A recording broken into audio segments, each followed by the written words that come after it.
ప్రతి ఏటా ఆశ్వయుజ మాసం నందు శ్రీ దుర్గామాతకు నిర్వహించే శరన్నవరాత్రి ఉత్సవములు అన్ని ప్రాంతాల ఆలయాలు పీఠముల నందు శాస్త్రోక్తంగా కొనసాగుతున్నాయి. వేడుకల్లో భాగంగా అమ్మవారు ఈరోజు మహాచండీగా భక్తులకు దర్శనమిచ్చారు. ఈ దిశలో విశాఖ జిల్లా పెందుర్తి పోలీస్ స్టేషన్ దిగువ ప్రాంతాన్న గల దొగ్గువానిపాలెం కాలనీలో శ్రీ వినాయక యూత్ అసోసియేషన్ ఆధ్వర్యంలో శరన్నవరాత్రులు ఉత్సాహవంతంగా సాగుతున్నాయి. ఈ సందర్భంగా ప్రత్యేక కుంకుమ పూజలు, హోమాది కార్యక్రమాలను నిర్వహించారు.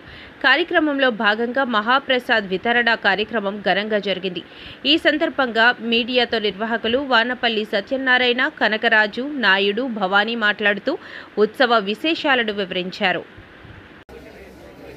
30 సంవత్సరాల నుంచి దగ్గువానిపాలెంలో దుర్గాదేవి నవరాత్రులు జరుపుకుంటున్నాం.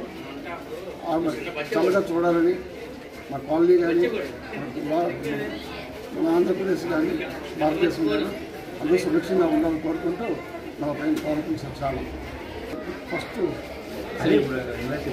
యూత్ ఆధ్వర్యంలో ఈ నవరాత్రులు రోజుక అవతారానికి రోజుకు పూజ చేయడం జరిగినది. ప్రతిరోజు పంతులు గారు వచ్చి పూజ చేస్తారు. అలాగే ఈ పూజ జరిపిన వల్ల మా గ్రామం బాగుండాలని, మా దేశం బాగుండాలని, అలాగే రైతులు అందరూ బాగుండాలని, సకాలంలో వర్షాలు కురాలని, అందరూ బాగుండాలని గత 30 సంవత్సరాల నుంచి ఈ యూత్ ఏర్పడి చేస్తున్నాము. మాకు కూడా చాలామంది విరాళదాతలు సహకరించి ఈ కార్యక్రమానికి ఎంతో కృషి చేస్తున్నాము. మా కుర్రోళ్ళందరూ చాలా కష్టపడతారు.